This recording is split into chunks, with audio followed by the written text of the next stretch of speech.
A reference to an old friend this week, and the ongoing mystery continues to unravel. For EVESCfast, I'm Marvin Gankhouse.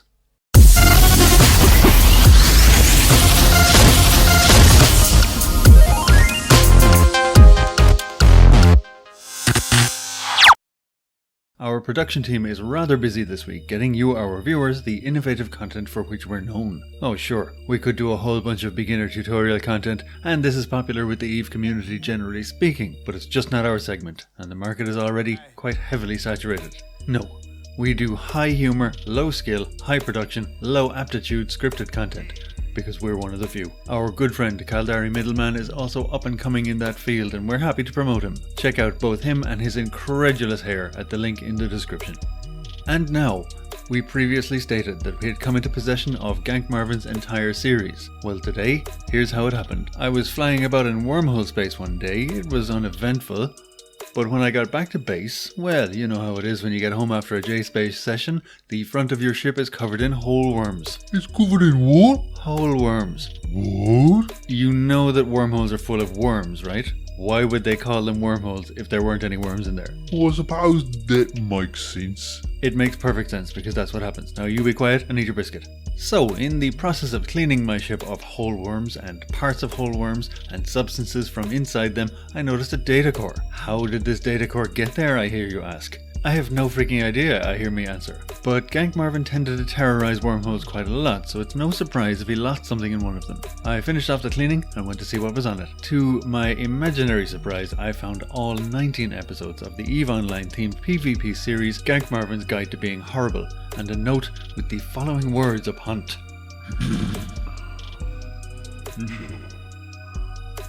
These are the words of Gank Marvin. I don't really talk like this. To whomever finds this data core, please broadcast these episodes on the most far-reaching Earth video streaming platform that you can find. Immediately, if not sooner. May my message be spread. So, in accordance with our production schedule and with Mr. Marvin's wishes, we are proud to bring you episode 4 of Gank Marvin's Guide to Being Horrible. And for those of you who really like tutorial content, you may find more of what you're looking for here. Just a note, due to changes in the environment of New Eden, this video is slightly out of date. No longer can multiple warp stabilizers be fitted to a ship, but most of the information is still applicable. Enjoy! We don't always have to kill everyone we see just because we can. Unless we do. You just gotta hold. Yeah, boom. Yeah.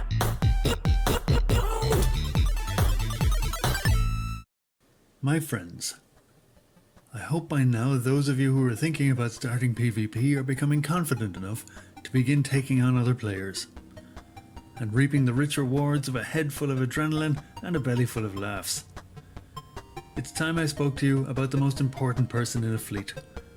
Fighting is obviously about blowing up your opponent's spaceship, but what if your intended target is not geared for fighting and has taken measures to secure a safe retreat instead of valiantly and ethically giving battle in vain and accepting reimbursement of more than their crappy ship was worth?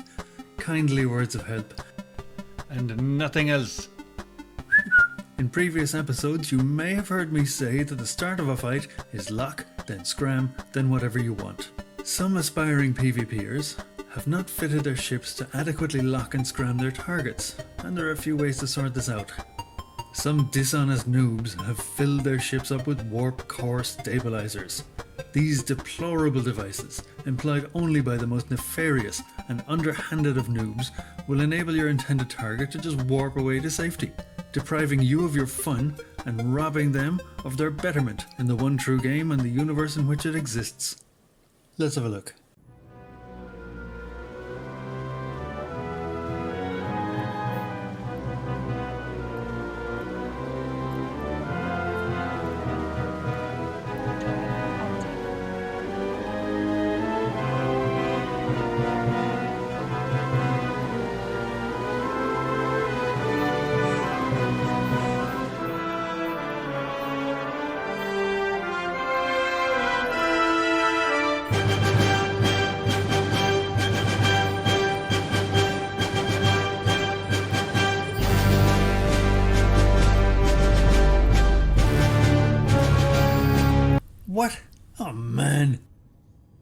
Alright, it'll be better this time.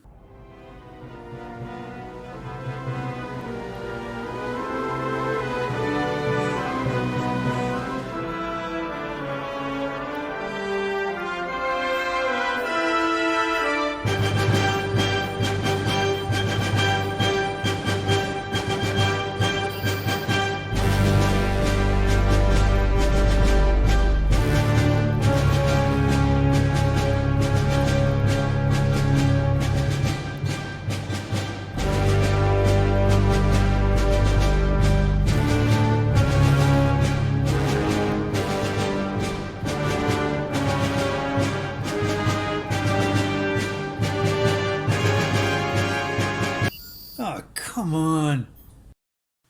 No matter what size fleet you're in, if your target doesn't want to fight, you will need to encourage them to do so by helpfully removing all their other options. So unless your alpha strike damage is more than the hit points of your target, every fleet needs a tackler to warp scramble the ship while the damage is dealt. If you're solo, then the tackler needs to be you, and you're probably best off in a frigate for that. The Astero is a great ship to start off with. There's a stat which you'll see in your fitting window called Scan Resolution. The higher it is, the faster you can lock.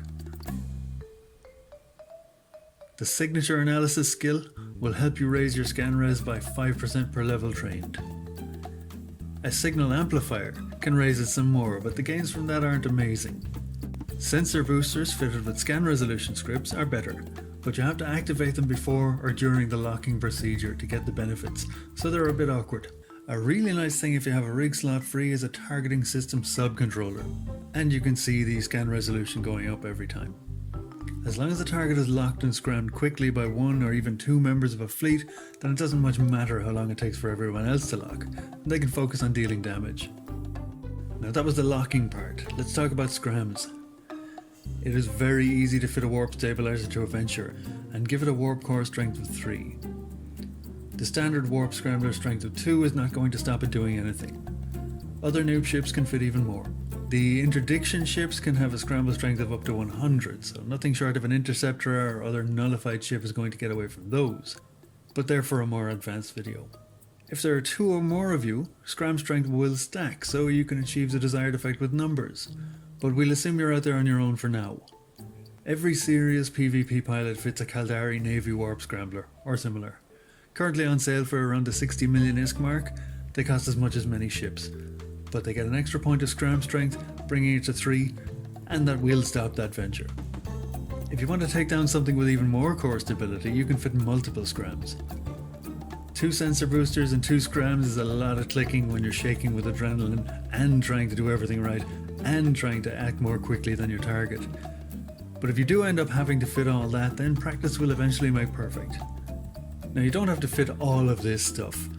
I've raised my scan resolution here well over the 1000, but if you're anywhere near 1000, that's fantastic. Anything above 500 is good. So let's see how it goes with a properly fitted ship.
I was out looking for bother one night this week with my friend, a seasoned pilot, and may I say a very beautiful lady, Gobby Isa. Although she does have somewhat of a 120-a-day voice, as you'll likely hear on comms in the next clip. We blew up plenty of noobs, and as is customary, I reimbursed them for the crappy ships we destroyed. But then we discovered an Ishtar trying to destroy a customs office solo. And after careful recon, we decided that we'd need a bit of help if we were going to turn it into a light show. Hello there. This is Finola Fidelma McFlapperty, Secretary to Mr. Gank Marvin. Mr. Marvin has discovered a heavy assault cruiser whose pilot has not been paying attention to his or her surroundings, and the situation requires that this person be taught a lesson in how to use their D-scan. Unfortunately, Mr. Marvin and his friend are flying frigates, and he was wondering if we'd like to bring some bigger covert ops ships in order to achieve this noble objective. You would? Oh, that's fantastic. I'll tell him immediately and I'll send you an email with directions to the system. Garamila Mahagotakara. Well, we called the right people for help. Really got to hand it to the Wingspan crew. They were quick to get to us, and they were extremely slick at getting into position without the Ishtar noticing. We had a few minutes to go over a battle plan. Isa and I and the frigates were to lock and scram the ship, then concentrate damage on the guys' sentry drones. The rest of the team in the bigger ships would be on DPS and take out the Ishtar itself. When we were all in position, Isa and I were the first to go in, and when the you-know-what hit the other thing, everyone mobbed the battlefield.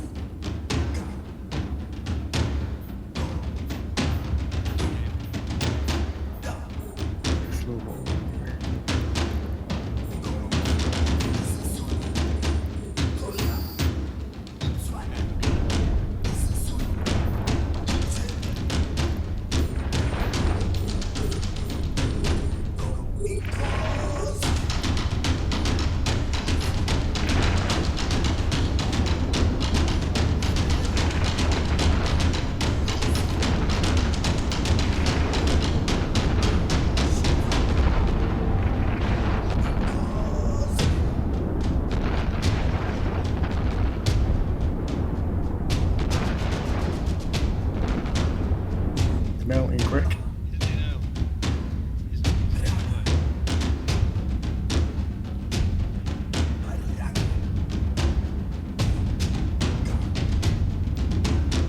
He's not going anywhere.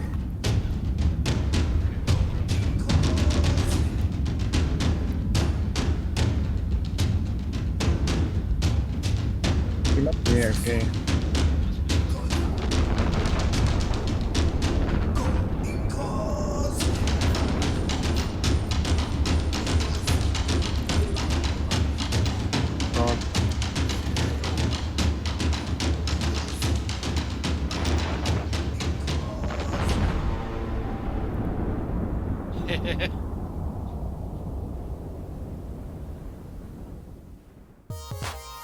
Well, be you human or be you algorithm, that should keep you reasonably sated for now. From all of us at eViscFast, take care and good night.